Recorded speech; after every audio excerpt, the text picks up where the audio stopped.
وہ خوشبو کے تعاقب میں عشق کی راہ پر تتلی کے رنگوں کو شمار کرتے کرتے اپنے آپ سے بچھڑ گیا۔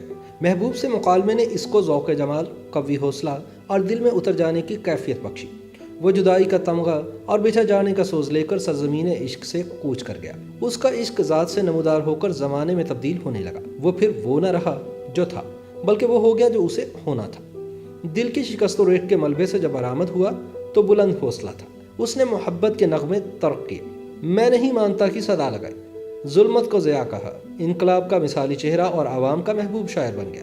تاریکی کے دیوان میں روشنی سے لکھے ہوئے اس عوامی شاعر کا نام حبیب جالب ہے۔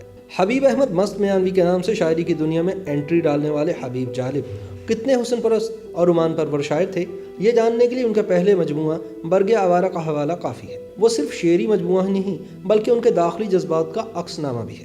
دہلی سے کراچی اور پھر لاہور قیام کے دوران وہ اپنی جنم بھومی کی یادوں کو کریدتے رہے۔ فطرت کے حسن میں نسوانی جمال کی آمیزش کر کے بیانیے کو اتنا دلکش انداز میں لکھا جو پڑھنے اور سننے والوں کے دلوں میں اتر گیا۔ وہ محبوب جس کو غزل کے نام سے مخاطب کرتے تھے، اپنے احساس میں پرونے کو مزید کئی مختلف نام اور القابات میں ڈھالتے رہے۔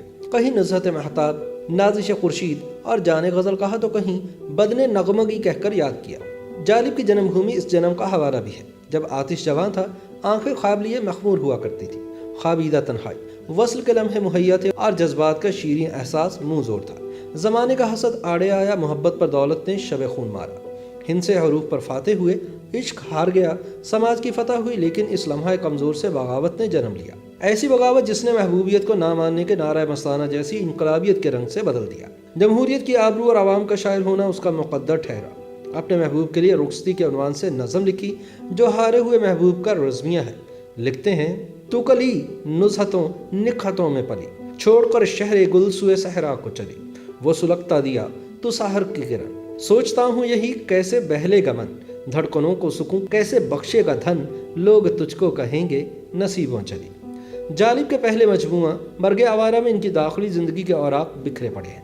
محبوب کی ادائیں، خد و خال، دلکشی، جاذبیت، حسن کے دیگر کرشمے اور انکہی باتوں کا تفصیلی احوال ملتا ہے۔ حبیب جالب نے محبوب کو پردے میں جہاں کئی القابات سے مخاطب کیا، وہیں کئی دیگر حسین، ذہین اور دلکش خواتین کو تخلیقی خراج بھی پیش کیا۔ کہیں ممتاز بازبان نظم تو کہیں اداکارہ نیلو کی خودکشی کو رقص زنجیر پہن کر بھی کیا جاتا ہے کو نظم کیا۔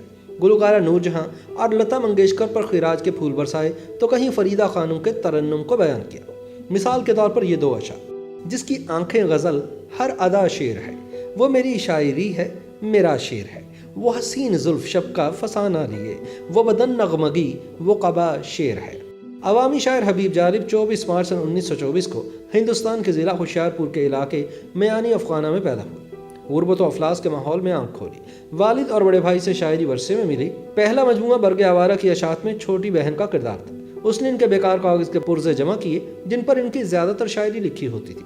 قیام پاکستان کے بعد ہجرت کر کے کراچی پہنچے، یہاں سے کئی شہروں سے ہوتے ہوئے لاہور میں مستقل طور پر مقیم ہو گئے۔ پہلے وہ اپنا نام حبیب احمد مست میانوی تخلص کرتے تھے، جو بعد میں حبیب جالب ہو گیا۔ پاکستانی صحافت سے بھی علاقہ رہا، فلمی دنیا سے بھی جڑے رہے۔ ایوب خان اور یحییٰ خان کے مارشل لا نافذ ہونے پر بطور متحرک سیاسی کارکن اور حساس دل رکھنے والے شاعر کے بھرپور احتجاج کیا، نتیجے میں جیلیں بھگتی۔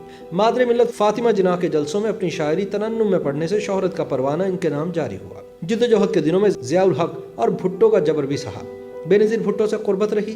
پرویز مشرف کے دور میں بھی وکلاء تحریک میں ان کی شاعری کو احتجاج کے طور پر دوبارہ دہرایا گیا۔ انہوں نے خواتین کے ایک جلسے میں ان پر برسنے والی لاٹھیاں اپنے جسم پر سہیں۔ اس منظر کو معروف فوٹوگرافر اظہر جعفری نے کیمرے کی آنکھ میں محفوظ کر لیا تھا۔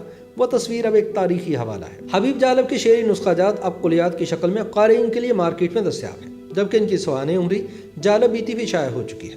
حبیب جالب بطور بیٹے اور بھائی فرمانبردار، بطور شوہر ملنسار اور محبت کرنے والے، اور بطور والد شفیق رہے۔